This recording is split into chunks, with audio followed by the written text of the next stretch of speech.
এটা cycle programme কীভাবে করবো। সাইকেল প্রোগ্রাম করতে হলে হোম বাটন চাপতে হবে। চাপার পরে মেনুতে টাচ করতে হবে। মেনুতে টাচ করার পরে এই ফাংশনে টাচ করতে হবে। ফাংশনে টাচ করার পরে এই লাইন মোডে টাচ করতে হবে। লাইন মোডে টাচ করার পরে এই 1 নম্বর প্রথমে কোন প্যাটার্নটা দেবে এখানে টাচ করার পরে এই প্রোগ্রামের ভিতরে যেতে হবে। কোন প্রোগ্রামটা আনা হবে সেই প্রোগ্রামের ভিতরে এখানে ঢুকতে হবে। ঢোকার পরে এখানে টাচ করতে হবে। টাচ করার পরে যেটা প্রয়োজন এখানে প্রোগ্রাম করা আছে, অনেকগুলো প্রোগ্রাম করা আছে। যেটা প্রয়োজন সেটা এখানে সিলেক্ট করতে হবে। যেমন আমি এখানে 2 নম্বর প্রোগ্রামটা সিলেক্ট করলাম একটা, এবার ইন্টার চাপলাম। ইন্টার চাপার পরে 2 নম্বরে আমি কোনটা দেবো সেখানে টাচ করে 2 নম্বর করে টাচ করার পরে এরা আবার প্রোগ্রামে যেতে হবে। এখানে আমি দিলাম এই আরেকটা প্রোগ্রাম দিলাম। 3 নম্বরে আমি কোনটা দিব আবার ভিতরে যেতে হবে। আমি আরেকটা দিলাম এন্টার।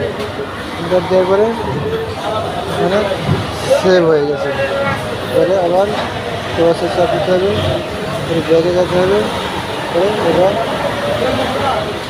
রেডি করতে হবে। এখানে চলে যায়, চালানোর পরে তখন চেঞ্জ হয়ে যাবে। 1 নম্বর শেষ, আরেকটা আসতে হবে। আবার এলে আরেকটা আসবে।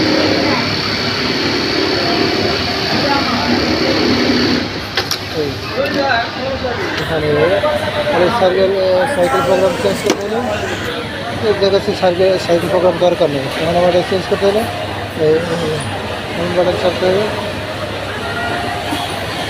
চাপার পরে যেতে হবে।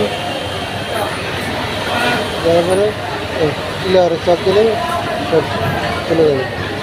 চাপ দেওয়ার পরে আরেকটা সব জায়গায় চলে আসবে।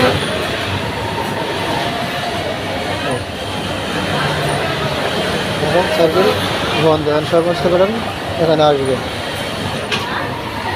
আর আগে যখন সাইকেল প্যাটার্ন করা ছিল তখন শুধু 3টা প্যাটার্নই আসছে, এখানে আর কোনো প্যাটার্ন আসতো না। আর এখন সমস্ত প্যাটার্ন এখানে আসতেছে। যেটা প্যাটার্ন করা আছে এগুলো আসছে। এখন যেটা প্রয়োজন সেখানে রেডি করলেই সেটাই আবার চলবে।